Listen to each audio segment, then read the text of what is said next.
अस्सलाम वालेकुम my dear students. मैं आज आप लोगों को फिजिक्स से कुछ इंपॉर्टेंट क्वेश्चंस लेके आया। ये जितने भी क्वेश्चंस यहाँ पे मेंशन हैं, ठीक है, वो आपके बोर्ड के लिए निहायत है। इसके अलावा बोर्ड के लिए कुछ और क्वेश्चंस मैंने सोचा हुआ है, उस पे एक वीडियो में जरूर बनाऊंगा, जो मैं एक और वीडियो के अंदर आप लोगों के साथ शेयर करूंगा। अच्छा जी, हम इस क्वेश्चन को डिस्कस करते हैं। ये यहाँ बेसिक क्वेश्चन है जिसकी आपको जो है ना, जिसकी आपने प्रिपरेशन करनी है, जो आप बोर्ड के लिए तैयारी करेंगे और आपके जितने भी स्कूल और जितने भी आपके टेस्ट वगैरह हैं उसके लिए भी ये निहायत है। तो पहला क्वेश्चन है, define physics and it's 5 branches. आपने पूरे फिजिक्स को उसकी डेफिनेशन लिखनी है और उसके 5 ब्रांचेस। क्वेश्चन नंबर 2 है, describe the factors that influence surface evaporation.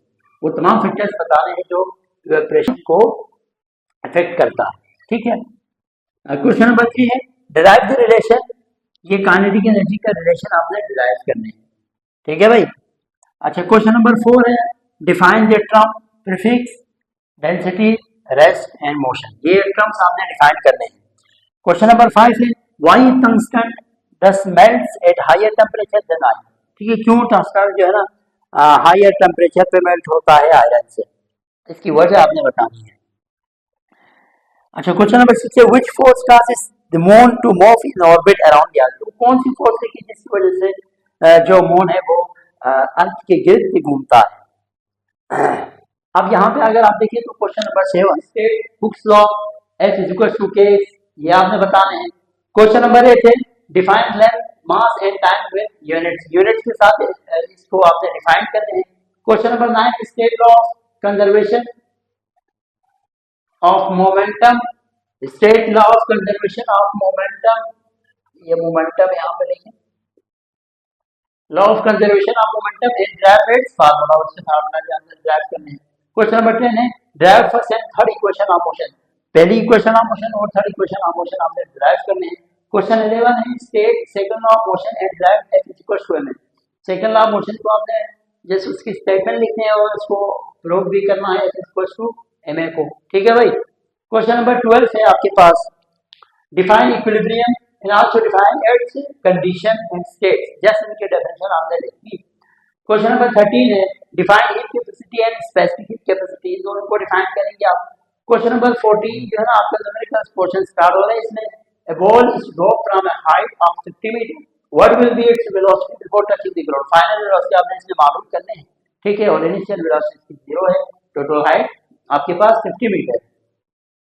Question number 15 है, mass of an object 60 kg, ठीक है, एक ऑब्जेक्ट का मास 60 kg है। आपने अर्थ पे और मून पे उसके वेट को आपने मालूम। क्वेश्चन नंबर 16 है आपके पास, a gun of mass 8 kg fires a bullet of mass 40 gram with a velocity of 100 metre per second.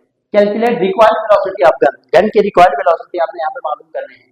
Question 17 है, an empty car has 1200 kg mass, its engine can produce an acceleration of 4 meter per second square if 300 kg load is added to mass by passengers and luggage, what acceleration the same engine will produce। यहाँ पे आपने acceleration पता करने हैं कि load के साथ इसका जो एक्सेलरेशन है वो क्या होगी। क्वेश्चन नंबर 18 है, find the resultant force 15 Newton along x axis, 10 Newton making an angle of 30 degree with x axis and 10 Newton along y axis। ये आपने मालूम करने हैं, ठीक है।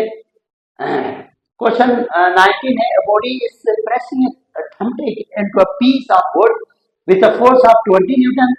The surface area of the head of thumbtack is 1 centimeter square and the cross section area of the tip is 0.01 centimeter। क्योंकि का question से थोड़ा लेंथी था तो उससे पूरा मैंने यहाँ पे नहीं लिखा। फर्स्ट पार्ट में इसके क्वेश्चन नंबर 19 के फर्स्ट पार्ट में आपने क्या मालूम करने हैं? फर्स्ट पार्ट में आपने ये मालूम करना है कि pressure exerted by body's thumb on the head of thumbtack, यानी जो बॉडी का जो थंब है, ठीक है, वो इस हेड पे कितना प्रेशर एक्सर्ट कर रहे हैं वो आपने पहले बताना है। दूसरा, the pressure of the tip of the thumbtack on the wood. अब ये जो टिप है थंबटेक का, वो वुड पे कितना प्रेशर अप्लाई कर रहे हैं वो प्रेशर आपने मालूम करने हैं। तीसरा, what conclusion can they draw from the answer to part A B. ये जो पार्ट ए है और पार्ट बी है, इसमें क्या आपको जो है ना क्या समझ में आ रहा है, प्रेशर और एरिया का क्या रिलेशन समझ में आ रहा है वो आपको बताना है, ठीक है भाई। क्वेश्चन नंबर 20 है आपके पास, how much heat is required to boil 3 kg water which initially है 10 डिग्री सेल्सियस। आपने हीट या डेल्टा क्यू यहाँ पे आप मालूम करेंगे कि कितनी हीट जो है ना जरूरत है 3 kg वाटर को बॉयल करने के लिए, ठीक है, जो कि 10 डिग्री सेल्सियस इनिशियल टेम्परेचर है। तो यहाँ पे एक चीज मैं आपको बताऊँ, इसका जो फाइनल टेम्परेचर वो होगा 100 डिग्री सेल्सियस, बिकॉज इनिशियल जो टेम्परेचर है वो 10 डिग्री सेल्सियस है। तो फाइनल टेम्परेचर आपके पास कितना होगा 100 डिग्री सेल्सियस। वो क्यों, क्योंकि हम इसको बॉयल करने के लिए कितनी हीट दरकार है, तो यानी बॉइलिंग पॉइंट जो होता है वो 100 डिग्री सेल्सियस होता है। लिहाजा इन क्वेश्चन की शॉर्ट क्वेश्चन से सारी की प्रॉपर तैयारी कीजिएगा। लॉन्ग क्वेश्चन अब हम डिस्कस करते हैं। अच्छा, लॉन्ग क्वेश्चन के अंदर जो मोस्ट इंपॉर्टेंट क्वेश्चन है वो ये है कि calculate the mass of earth, ठीक है। दूसरा, state and explain Newton's law of gravitation. Question number 3 है, how you can measure volume, how measuring cylinder determine the volume of liquid, regular solid and irregular solid, ठीक है। Chapter number 1 से ही आपके पास question है, long question.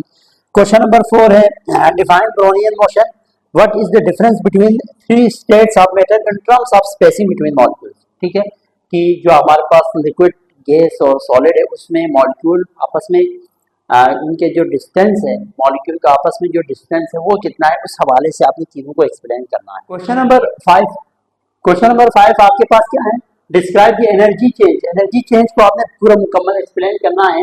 When a ball is drop from a height of 7 metre to the ground, अगर 7 metre की height से एक ball को ड्रॉप किया जाए तो किस हिसाब से उसके अंदर एनर्जी चेंजेस आती है वो आपने बताने हैं। क्वेश्चन नंबर 6 है, डिस्क्राइब फ्रिक्शन। फ्रिक्शन को आपने डिस्क्राइब करना है, उसके टाइप्स बताने हैं, एडवांटेजेस और डिसएडवांटेजेस तरीके से बताने हैं। उसके अलावा derive the mathematical equation of the coefficient of friction when a body is placed on surface. Question 7 है, explain all 3 states of equilibrium, right A detailed note on stability, ठीक है। इक्विलिब्रियम के तीनों स्टेट्स के बारे में तरीके से लिखना है और स्टेबिलिटी पे आप एक नोट लिखेंगे। 8 है हमारे पास, explain the motion of artificial satellite around the earth, proof that as satellite get closer to the earth, जितना सैटेलाइट जमीन के करीब होंगे the gravitational pull on its get stronger, तो काफी स्ट्रॉन्गर फोर्स उस पर लगती है, ग्रेविटेशनल फोर्स सैटेलाइट पे, ठीक है। तो वो आपने क्या करना है, प्रूफ करना है। क्वेश्चन नंबर 9 है आपके पास, explain Newton first and third law of motion. और क्वेश्चन नंबर 10 है आपके पास, derive v equals to capital G under root के अंदर कैपिटल G m। अच्छा, क्वेश्चन नंबर 10 है आपके पास, derive v equals to, v से बराबर यहाँ पे क्या है, वेलोसिटी, वो भी जो आपके पास ऑर्बिटल वेलोसिटी है वही वेलोसिटी है, ठीक है। वो बराबर होता है आपके पास under root capital G capital M और r प्लस स्मॉल h। ये आपने प्रूफ करके दिखाना है।